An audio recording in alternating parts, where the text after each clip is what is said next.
आज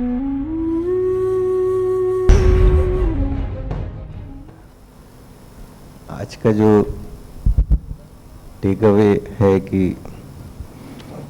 दुख, घाव,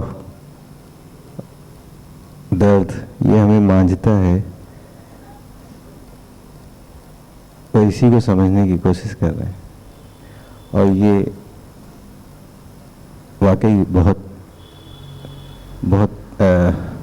समझने वाली बात है। नॉर्मली तो आदमी इससे परेशान ही होता है और इससे उसका विश्वास कम ही होता है नॉर्मली।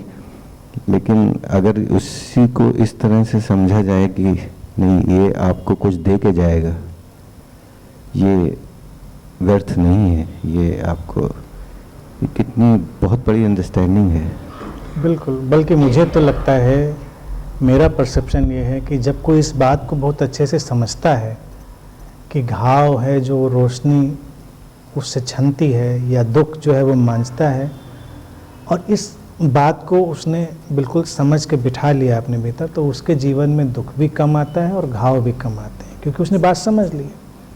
जो नहीं समझता उसके जीवन में वो आकर उसको बार बार अलार्म देते। अगर अस्तित्व करुणावान है, उसका ख्याल करता है, तो उसको एक बार अलार्म देकर जगाना चाहता है कि देखो ज़िंदगी ऐसी भी हो सकती है।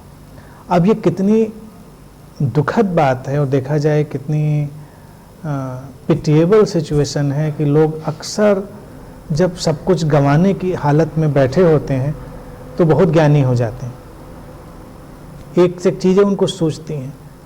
अभी जैसे आज ही कल के पेपर में मैं पढ़ रहा था, कोई राजनेता जब अब मरने की कगार पे पड़े हैं, तो किसी से उनकी बड़ी दोस्ती थी, तो अब उनको ख्याल आया कि मैंने गलती करी थी, माफ़ी मांग लेते हैं।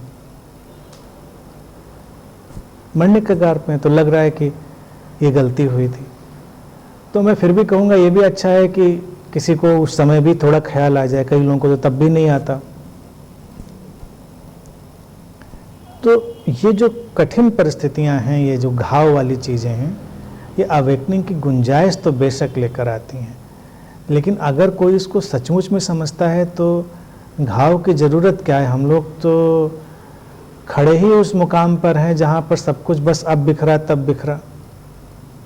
कोई स्थायित्व तो केवल हमारी परिकल्पना है, ऐसे तो स्थायी क्या है, कुछ भी नहीं है। कबीरदास जी भी जिसको कहते हैं कि ये जीवन तो उस कच्चे मिट्टी के घड़े की तरह कि धक्का लगा फूट गया।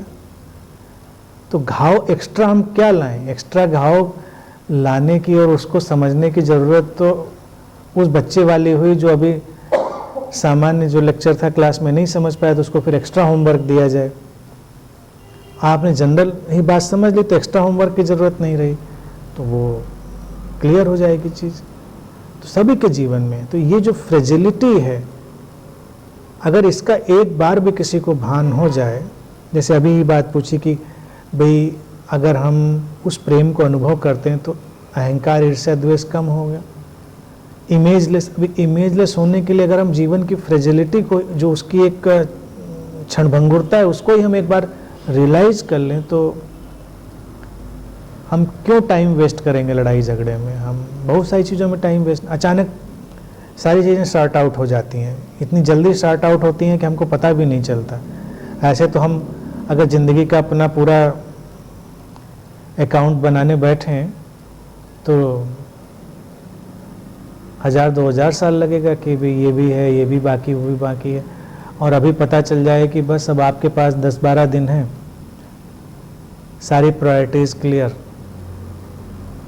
फिर भी कोई ना कर पाए तो बहुत मंद बुद्धि होगा, लेकिन जैसे ही आपको ये चीज़ पता चले, लेकिन मैं तो कहता हूँ ये तो हर मोमेंट पे हम समझ सकते हैं। यही तो मेडिटेटर की यही तो अवेयरनेस है कि लाइफ अपने फ्लो में जा रही तो जा रही, वो तो लाइफ का अपना ढंग है, लेकिन रियलिटी तो यही है कि वो किसी भी मोमेंट पे डिसअपियर हो सकती है।